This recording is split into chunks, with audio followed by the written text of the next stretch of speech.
our message to the people of Philadelphia is just keep doing what you're doing. It's working. Vice President Mike Pence talking to NBC10 today about coronavirus and the road to reopening. But how long will it be? Recently, the vice president said the coronavirus epidemic could be behind us by Memorial Day weekend. But Dr. Deborah Birx of the White House task force saying social distancing will be with us through the summer. Those two things do not seem to be the same. So how do you square that? And is Dr. Birx wrong? Well, Lauren, actually, Dr. Birx and I said exactly the same thing.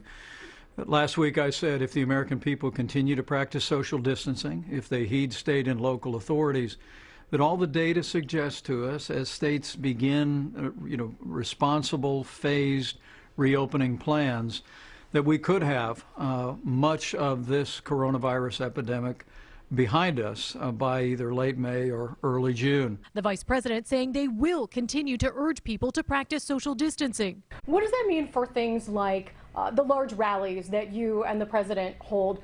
Could you be having rallies this summer? There is the question. It is an election year, and people are asking about even national conventions. But I think those will all be decisions that are made in real time as the summer approaches. As cities and states make plans to reopen, those governments raising concerns about what coronavirus cost them, while the president today tweeting a query about whether taxpayers should be bailing out what he called poorly run cities. Do you think that cities and states should be getting financial help from the federal government as a result of all of this, or are they on their own?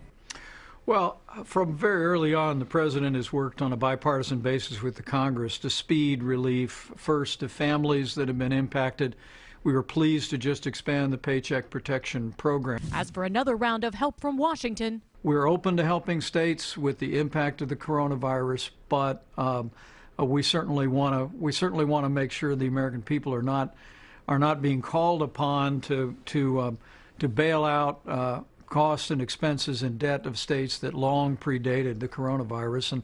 But we'll be working on a bipartisan basis to figure that out. So are you saying that that money would have to be specifically targeted and earmarked? Well, so far, all the funding that's gone to states and local communities has been directly related to the coronavirus. I think the American people can be confident that we're going to make sure that their hard-earned taxpayer dollars are going to be going to offset the costs and the impacts of the coronavirus. And that's the approach the president will take in negotiations with Republicans and Democrats in the Congress. Senate Majority Leader Mitch McConnell made similar comments today about helping state and local governments, saying we do want to help them with expenses directly related to the coronavirus outbreak. We'll keep an eye on those negotiations. I'm Lauren Mayk, NBC 10 News.